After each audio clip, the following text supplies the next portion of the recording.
Ce matin, le village est désert. Pour rencontrer les Brigasques, il faut longer la Levanza, le torrent qui serpente au fond de la vallée. C'est l'ouverture de la pêche, un jour de fête. Ça, c'est une belle fario, et magnifique. Lucien fait la tournée des bons coins pour encourager les anciens. Et soyez sages. Ici, c'est un coin où vous avez de la truite sauvage. La pollution n'y est pas, parce qu'il n'y a pratiquement pas d'habitation au-dessus, quoi. Et donc la faune et la flore restent encore un petit peu dans la nature. La Brigue est un village monumental. Depuis le XIIIe siècle, c'est un carrefour sur la route du sel, un mélange de comtés de Savoie, d'Italie et de France, un territoire stratégique. Mais pour bien comprendre l'histoire de la Brigue, il faut prendre de l'altitude avec Jules, le guide, amoureux de sa montagne et de son village. Là, vous avez le village de la Brigue. Là-bas, vous avez le balcon de Marthe. Après, là, vous avez la route de l'amitié qui traverse, là, qui remonte, va en Italie.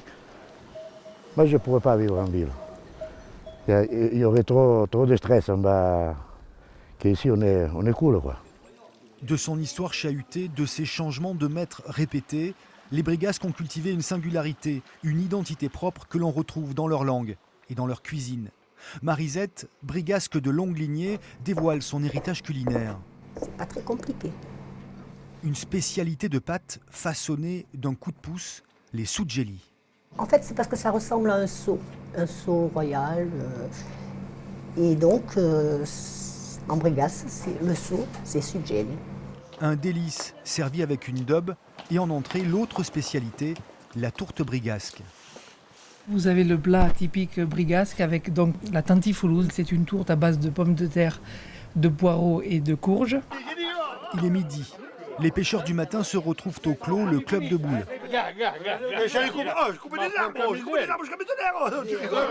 Un moment de convivialité qui soude les habitants lorsqu'en hiver, ils ne sont plus que 300. Il y a des paysans, il y a des pêcheurs, il y a des chasseurs, il y a des bureaucrates, il y a l'office du tourisme.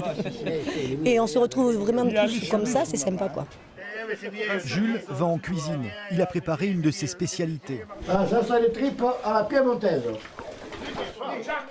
À table, c'est l'occasion de passer en revue les histoires, les disputes et les réconciliations. En temps de chasse, on est divisé. Regarde, quand il y a le repas, bon, on est tous ensemble. Non? C'est pas vrai? Et voilà, hein. Monsieur le maire arrive de la côte. Jules ne lui laisse pas le choix. Ce sera des tripes, comme tout le monde. Vous avez vu qu'on peut faire du vrai ici à la Brigue, hein. Et qu'on se bat pour éviter le bling-bling de la Côte d'Azur. Bravo. Le bling-bling à la Brigue, c'était au 19e siècle. On appelait ça le baroque. La collégiale Saint-Martin témoigne de cette grande époque du village. Mais les styles se mélangent et on découvre un tableau Renaissance, la Nativité, peinte par Ludovic Bréa. Le village possède 7 édifices classés et tout un environnement à découvrir. Au détour des ruelles, on rencontre des linteaux en ardoise qui témoignent du rôle social de leurs habitants. À partir du moment où c'est un lieu de passage, un lieu d'échange, et donc la richesse est née, a été produite et on la retrouve dans le patrimoine, notamment le patrimoine religieux. La pièce maîtresse, c'est Notre-Dame des Fontaines et ses fresques peintes par les deux Giovanni.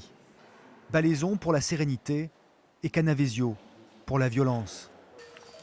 Le soir tombe, c'est l'heure où le troupeau rentre à la bergerie.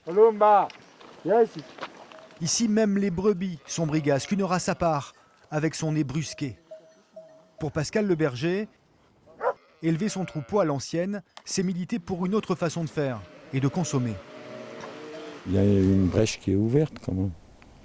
On commence à réfléchir autrement. Beaucoup de gens n'ont pas, ils veulent manger propre. Mais pour manger propre, on ne fait pas de l'industriel. La Brigue est un village riche de son passé et surtout de ses habitants qui continuent à en écrire l'histoire en respectant ses différences.